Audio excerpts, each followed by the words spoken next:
होता है, इसीलिए जो है रेड कलर हमें दिखाई दे जाता है। और ये चाहे फॉग है चाहे स्मोक है उसमें से भी हमें दिखता है, क्योंकि इसको ये स्कैटर जो है सबसे कम होता है। ठीक है, किससे स्कैटर होना है इन्होंने? एटमॉस्फेयर की गैसेस से। ठीक है, next ah Tyndall effect, it's very important topic, पढ़ो। The phenomena of scattering of light when the beam of light passes through the colloidal particles. particles or through the very fine particles suspended in air is known as Tyndall effect. तो इसमें भी ये एक तरीका है, ये एक process है, scattering of light, light scatter होनी है। तो अब कोलॉइडल पार्टिकल्स के थ्रू स्कैटर होनी है। ठीक है, आगे पढ़ो। The individual suspension particles scatter and reflect light and thus make the beam of light visible.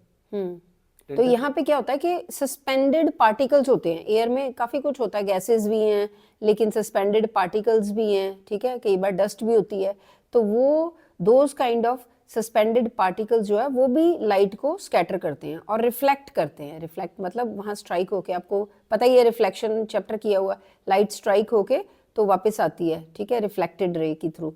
Then इससे क्या होता है, दस make a beam of light visible, तो फिर हमें उसका बीम जो है लाइट का दिखाई देता है। Tyndall effect is seen from just particles in air when sunlight comes through a window or a slit in window. और ये जब डस्ट, हम विंडो देखो, विंडो में अगर कोई सपोज करो कि थोड़ा सा कोई होल है, ठीक है, विंडो में, या आप, ठीक है, उधर से आपको डस्ट पार्टिकल दिखाई देते हैं। ठीक है, जब सनलाइट आती है।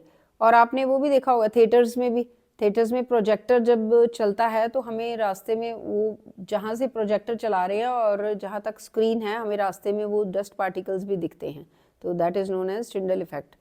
ठीक है, When sunlight comes down through the clouds, हाँ, सनलाइट जब क्लाउड्स के थ्रू आती है, क्लाउड्स के थ्रू सनलाइट आती है, तब भी टिंडल इफेक्ट दिखता है हमें। when headlight beams comes through fog fog and and mist. mist and हाँ, आपने कार ड्राइव करते या देखा होगा रास्ते में, जब हेडलाइट जो है वो भी बीम दिखाती है, बीम ऑफ लाइट। ठीक है, through the fog and mist, अगर फॉग है रास्ते में, मिस्ट है, तो बीम ऑफ लाइट हमें दिखता है। Then when sunlight comes down through the dense forest. हाँ, तो कोई ये देखो, ये पिक्चर भी दिखाई हुई, डेंस फॉरेस्ट के थ्रू सनलाइट आती है, तब भी हमें बीम ऑफ लाइट दिखाई देती है। तो ये देखो, ये यहाँ पे लिखा है इंडिविजुअल सस्पेंशन पार्टिकल स्कैटर, वो स्कैटर हो जाते हैं एंड रिफ्लेक्ट लाइट, लाइट को रिफ्लेक्ट करते हैं, दस makes the beam of light visible, तो हमें लगता है एक लाइट का बीम आ रहा है। ठीक है, हमें दिखाई देता है।